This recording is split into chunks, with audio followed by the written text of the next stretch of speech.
सास बहू लालची। एक बार की बात है, एक शहर में एक परिवार रहता था जिसमें एक लड़का और उसके माँ बाप थे। वो बहुत अमीर तो नहीं थे लेकिन उनमें प्यार बहुत था। कुछ दिनों के बाद उस लड़के की शादी हो गई।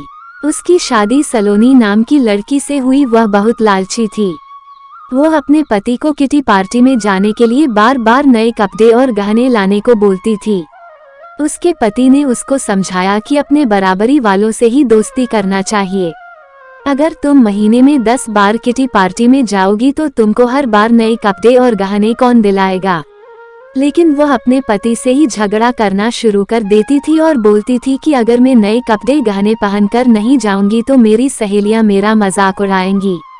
तुम ज्यादा कमाने की तो सोचते नहीं बल्कि मुझे ही रोकते रहते हो।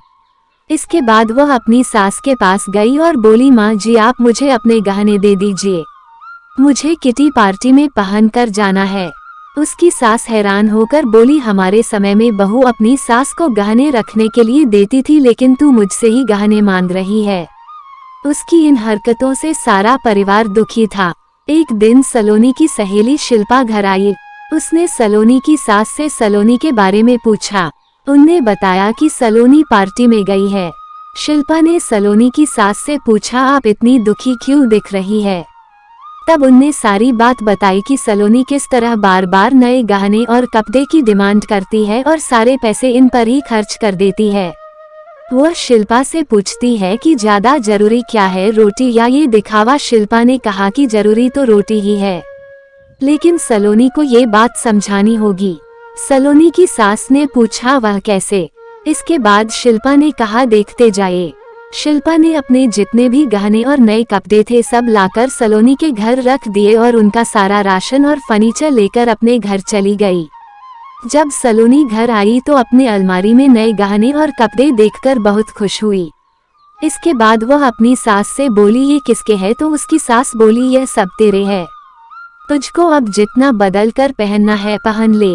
सलोनी उनमें से नए कपड़े और गहने पहनकर घर में घूमने लगी। कुछ देर के बाद वह जब रसोई में गई तो उसने देखा कि घर का सारा राशन गायब था। राशन के डिब्बों में गहने थे। वह अपनी सास से बोली, यह क्या है, घर का सारा राशन और फर्नीचर कहाँ गया।